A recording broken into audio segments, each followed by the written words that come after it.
Tingnan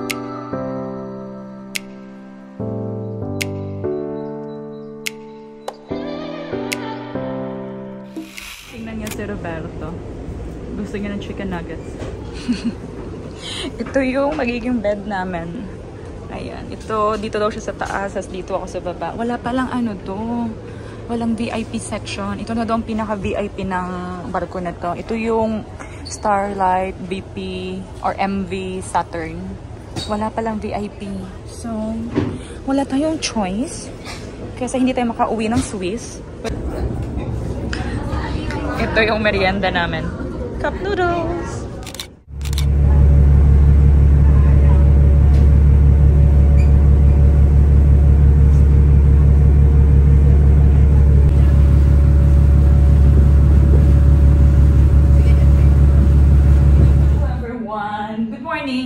Today is April 21 of 2025 and ang oras is 10:20 na. Dito kami sa elevator sa hotel. Papunta kami ng Mall of Asia ngayon.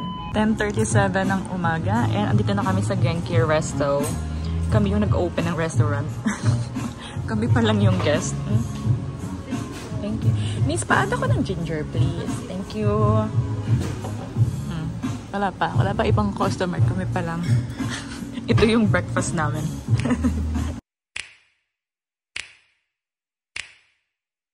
You know just what you do to me. Play my emotions like a pair of puppet strings. Did it ever occur to you my heart's more than a toy? And tapos na kami kumain. Ano na kami, aalis kami dito. Pupunta kami sa Ayala Malls kasi magpapamanicure and pedicure kami. Oras is 11 something na. Andito kami sa Ayala Mall because yung naglilinis ng kuko ni Roberto sa Jessica, under renovation kasi yung Nailaholic sa MOA. So dito siya inassign ngayon. So pupuntahan namin siya kasi ayaw niya magpalinis ng kuko sa iba. Maarte kasi ito. Maarte. Saan na yun? Saan na yun? Nailaholics. Here. Hindi ko na alam kung anong oras, pero tapos na kami sa mga kaganapan namin dito. Babalik kami ng Mall of Asia kasi gusto niya ulit kumain sa Genki. Yung restaurant na kinainan namin kanina. Babalik kami doon kasi gusto niya doon kumain. Babalik na kami doon sa Genki. Dito na kami sa Mall of Asia. Andito na naman kami. Dito na lang tayo. Lord.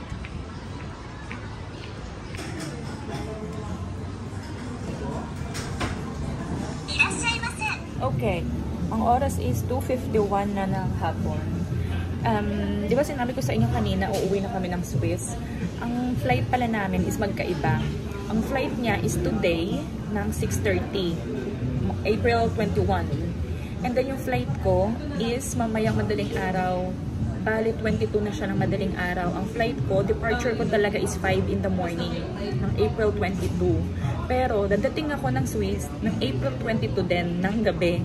Siya, dadating din siya ng April 22 ng umaga. Ilang yung difference nung ano namin, nung flight namin. Kaya kami magkaiba kasi ang mahal ng mga flights. Pag sabay kami, yung flight niya, doble ng flight ko.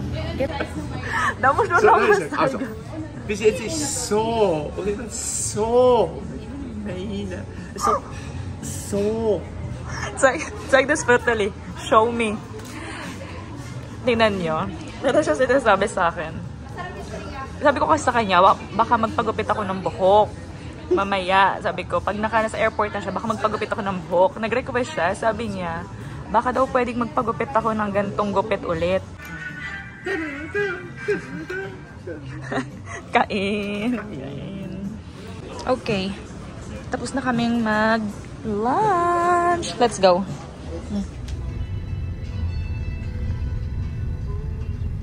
Thank you, kuya. Yeah.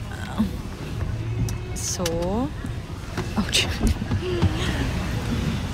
Hello everyone! Update! Alam niyo ba, ang oras is 6:53 na ng gabi and si Roberto, nahatid ko na siya sa airport. Si Roberto ngayon, for sure, lumilipad-lipad na yon. Nandun na yun kasi kanina pa yun nag-take off, mga 20 minutes ago. And right now, I am ready to go. Ayan, nakabag na ako, diba? Tapos, itong maleta na to, empty.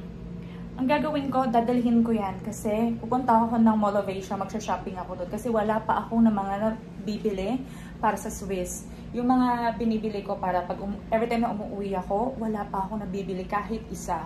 Itong maleta na to, ayan, ang laman lang yan is yung, tawag dito, sandat ako sa mukha, yung mga pang-ritual ko sa gabi, tapos yung winter coat ko, yun lang. Wala akong ibang gamit. Tapos meron akong 40 kilos na pwedeng dalhin. So, ang gagawin ko ngayon is, dadalhin ko to sa Mall of Asia. Magsha-shopping ako. Pupunta ako ng Watsons, ng supermarket, kasi kailangan ko nang bumili ng corned beef at saka meatloaf kasi wala na akong meatloaf sa bahay. Tapos si Roberto kanina nagsabi siya sa akin, bili daw ako nung, yung Nissan Cup noodles, yun, gustong-gusto niya kasi yun. So bibili ako nun and then, let's see kung ano pa yung mga bibilihin ko. Pero hindi ako shopping na pang sarili ko, yung mga damit-damit, hindi. Ang pang shopping ko is yung sa Watsons, sa supermarket and everything. Let's go people. Kasi maaga pa ako gigising mamayang madaling araw. Ang flight ko is 5:30 na madaling araw. So, dapat nasa airport na ako ng mga alas 3. So, dapat, alauna pa lang, gising na ako.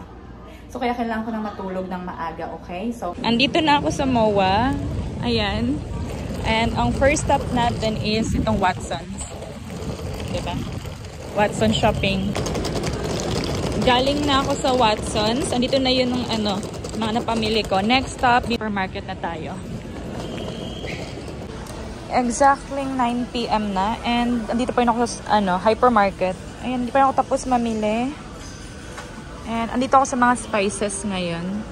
Nagpapabili si si Lisa ng magic syrup. Tinawagan ko siya kanina. So, kumuha ako ng mga magic syrup dito. Ayan. So, tingin-tingin tayo dito, ha? Let's go, people. Nakita ko yung favorite ko. 84 pesos lang pala to. Binibili ko to sa airport, diba? Bili ko doon lagi 150. 84 lang pala talaga siya. So, bibili tayo nito. Ay. Mga 3 lang siguro. Okay. Meron na. Okay. Hello everyone. Update. Kakarating ko lang ng kwarto. As in, literal kakarating ko lang. Ang oras is 10:08 na ng gabi. Hindi ko na alam kung anong oras ako umalis dito sa room. But, struggle is real sa bigat. Itong maletang to, ang laman niya is yung galing ng Watsons. Tapos, ito, tika nga lang, hirap at ganyan. Itong hypermarket, ayan. Tapos, meron pa dito. Ayan. Diba?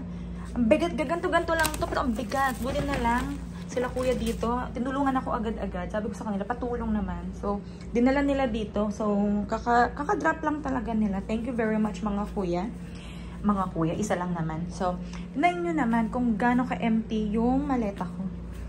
Yan lang. Kasi ito yung susuotin ko na to, diba? Yung susuotin ko na yun mamaya eh.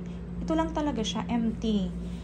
Ito, tingin ko ang gagawin ko dito, i-check-in ko na lang din siya kasi wala namang ibang malalagay. Or, itong maleta na to, ipapasok ko siya doon mismo. Hindi ko pa alam kung anong trip ko mamaya, depende yan. Pero ang oras nga is 10:08. And, kailangan ko nang mag-impake, matulog, kumain. Tapos, meron pa akong hinihintay ko pang lalamove. Yung pamangkin ko si Micaela, meron akong mga parcel na pinadeliver sa kanya. Tapos yun, hinihintay kong dumating dito sa akin. And yung Lalamo driver is on the way na dito. So, sana naman hindi siya abutin ng alas 3 kasi nga, ang tagal-tagal ni kuya, kanina pa yun. Dapat kasi 3 AM makaalis na ako dito. So, ayun lang gagawin ko, okay? Mag-i-impake ako and then kakain. Ewan ko baka mag-order na lang ako sa Grab. Wala na akong energy lumabas. Hindi na natuloy yung plano kong mag-massage. Hindi na talaga siya kinaya. So, anyway everyone, ayun lang and see you mamaya. Hello everyone, good morning. Second day natin ng vlog. And ang oras is 3:30 na ng madaling araw. Yung mata ko, antok na antok. Nakatulog ako ng 1 hour and 15 minutes. Yun lang yung tulog ko in the last 48 hours. So, if medyo droggy na ako, pagpasensyahan nyo na lang kasi wala na ako sa sarili ko. Parang feeling ko may hangover na ako, tsaka parang feeling ko naglalakad na ako sa ulap. Ganong level. But, Yun na yung mga ano ko, gamit ko. 2 check-in. Tapos, ang hand carry ko is ito lang. Ito. So, tapos na ako. Lahat-lahat and everything. Nadalihin ko na lang tong coffee ko para naman magka-energy ako ng very light. And I'm ready to check out. Mag-check out na tayo kasi 3:30 na nga, baka 3:15 na. And ang flight natin is 5:30. So, ito pala yung outfit natin. Airport outfit. Ito na lang yung natirang damit ko dito. Wala akong choice kundi ito. Binili ko siya sa Shopee. This is not so me, but gusto ko naman siya pambahay sana. So, wala. Kailangan ko siyang gamitin ngayon. But anyway, let's go. Naayos ko na rin siya. Okay. Ito yung coat ko and yung bag ko. So, let's go everyone. Check out na tayo.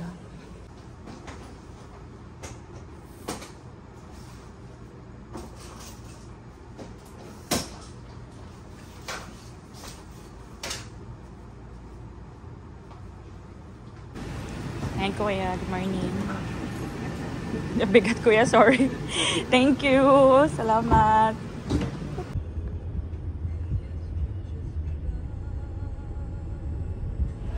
So, ayun, nagbo-boarding na. Nakakuha lang talaga ako ng coffee sa lounge. Tapos nakasubo ako ng 2 subo. Sumubo lang ako ng lugaw, congee. 2 literal na subo lang. Dahil kasi, ang tagal ko sa immigration. Sobrang haba ng immigration. So, wala na akong oras na natitira para sa lounge. So, kumuha ko ng coffee and sumubo ng 2 spoon ng congee, aka lugaw. Wala na akong oras bumili dito sa favorite kong tindahan ng tinapay, dito sa Katunin. Kailangan ko na pumunta ng boarding gate. Kainis.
Abu Dhabi. Tapos, pumunta ako dito sa lounge ng Etihad.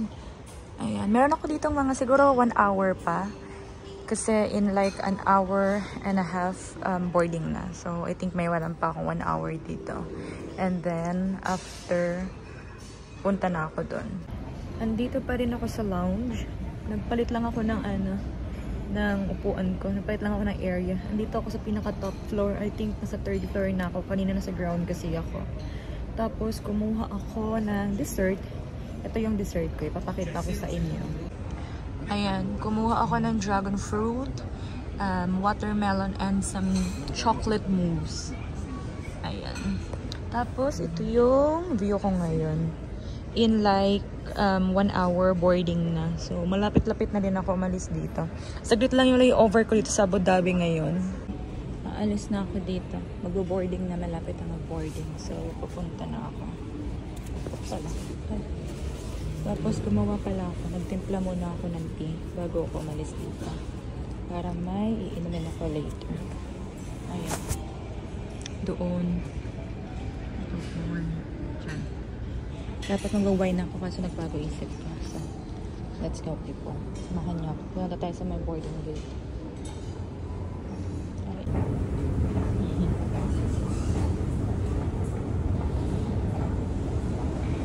Boarding na and malayo pala yung boarding gate ko. Akala ko malapit lang dun sa lounge. So, kailangan ko na magmadali, people. Nandito na ako. Okay. Boarding na tayo. Andito na ako sa loob ng plane. And, ayan. Dito ako nakaupo sa 20A. Nasa window seat ako. Sana wala akong katabi, ano? Kasi mukhang hindi naman siya punuan. Pero, you'll never know.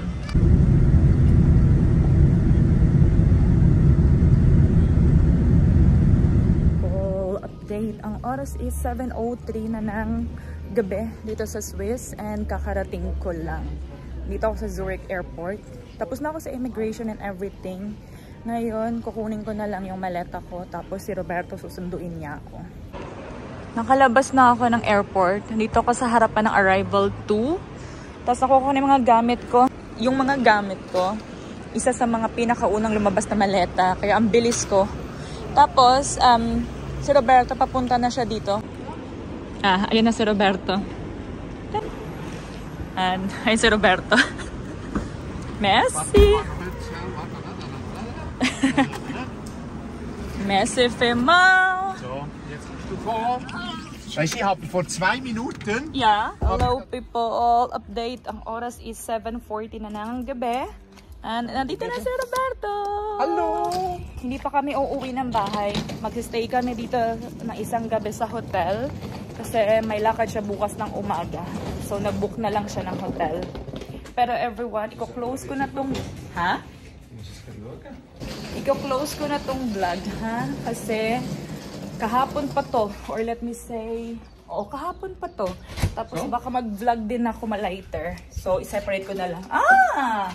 Ang ganda ng room! Bye! Bye everyone! Bye!